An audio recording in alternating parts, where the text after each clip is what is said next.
हाय, hello, नमस्कार. Madhuraj cook and क्रिएशनमध्ये तुमचं स्वागत आहे.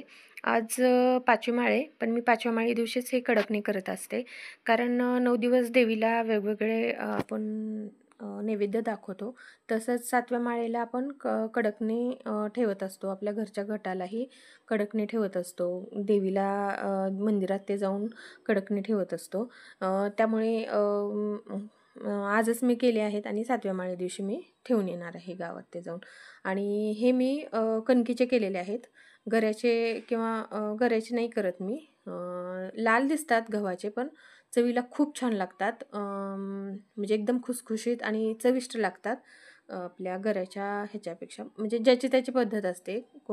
बरेच जण गऱ्याचे करतात. मी ह्याचे करते म्हणून मी सांगते. असं काही नाही की तुमच्या तुमच्या पद्धतीने तुम्ही करू शकता. पण ह्या पद्धतीने केले तर खूप छान लागतात. तर मी कसे त्याचं पीठ मळते ते सांगते. एकच माप ठेवले मी वाटीचं. अर्धी वाटी बेसन पीठ घेतलेले, 3 वाट्या गव्हाचं पीठ घेतले, ते चाळून घेतले. एक चमचा मीठ घातलेले आणि अर्धी वाटी गूळ घेतला आहे आणि अर्धी वाटी पाणी घेतलं आहे. अर्धी वाटी गूळ म्हणजे मी खिसून घेतलं आहे. खिसून असतं जरा थोडंसं जास्त होतं. म्हणजे वाटीत कमी वाटतो पण जास्त. आणि तेल टाकलेले मोहन चांगलं कडकडीत असं 4 चमचे मी छान खुसखुशीत हवेत म्हणून मोहन टाकलं. आता हे मी गुळाचं पाणी करून घेतले. तेवढं लागतं अर्ध्या वाटीचं तेवढ्याला. आणि जर वरून मळताना लागलं पाणी तर वरून आपलं साधं पाणी घ्यायचं. मला थोडंसं लागलं होतं कारण खूपच घट्ट म्हणजे एकजीव होत नव्हतं, म्हणून असं थोडंसं पाणी वरून घेऊन मी छान मळून घेतलं. आपलं कणकीच्या गोळ्यासारखं करून घेतलेलं आहे. आणि ह्या कडकने बरोबरच आपण देवीचे अलंकारही करत असतो घरच्या घटासाठी. म्हणजे त्यात काय तर करंडा, जोडवे, बांगड्या, त्याच्यानंतर फणी, आरसा, पान असतं, त्याच्यानंतर हाताचा पंजा ते असतो. हे आपण दोऱ्यात ओवून घरच्या घटाला आपण कडकने 5 असं घटाला ते ठेवत असतो आपण. आणि 5 कडकने गावातल्या देवीसाठी ठेवून येत असते.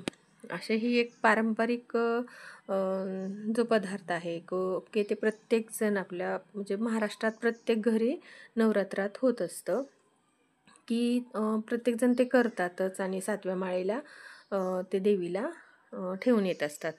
आणि प्रत्येकाची पद्धत वेगवेगळी असते. मी ह्या पद्धतीने करते, ती पद्धत मी तुम्हाला सांगितलेली आहे.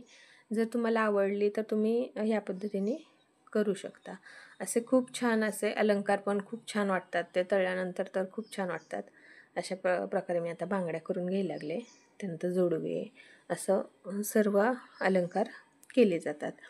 आणि हे कसं आपण हे कडकने जास्तच करणार आहे मी. कारण आमच्या इथं घट आपल्या परड्या भरतात त्या दिवशी. पुरणपोळी ते करून परड्या भरतात, नैवेद्य ते त्या दिवशी मुलांना बोलवतात आणि घट पण हलवला जातो. आणि ते मुलं परत दसऱ्या दिवशी म्हणजे आपल्या घरचे जे सीमोल्लंघन करायला जातात, ते घटातले जे धान्य उगून आलेलं असतं ते आपल्या टोपीत ठेवून किंवा बरोबर घेऊन सीमोल्लंघनला दसऱ्याच्या दिवशी जात असतात. पण ज्यावेळेस घट कधी हलवतात तर आमच्या इथे परड्या भरतात त्या दिवशी. मग कधी कधी दसऱ्या दिवशी पण येतं परड्या भरायचं. आणि म्हणजे 9 दिवस 9 माळा आल्या तर ते असं, किंवा मग 8च आल्या तर 9व्या दिवशी मग परड्या भरतात आणि 10व्या दिवशी दसरा असं असतं.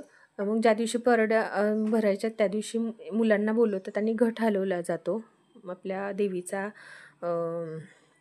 उदो उदो म्हणतात. त्याच्यानंतर आपल्या कुलदेवाचं उदो उदो करतात. म्हणजे आता आमचं भैरोबा आहे, त्यामुळे भैरोबाच्या घोड्याचं चांगभलं किंवा काठीचं चांगभलं असं असं बोललं जातं. त्यांना नारळ, पानसुपारी आणि कडकणे त्यांना मुलांना दिले जातात. पानसुपारी 1 रुपयाचं नाणं असं मुलांना देतात आणि त्यांच्याकडून घट हलवला जातो. आणि तोपर्यंत हे कडकणे उष्टे केलेले नसतात. ज्या दिवशी परड्या भरायच्या त्या दिवशीच ते परड्या भरून ते मुलांना दिल्यानंतर मग कडकण्याचा नैवेद्य घरी आपण खात असतो. त्यामुळे असे भरपूर कडकणे करावे लागतात.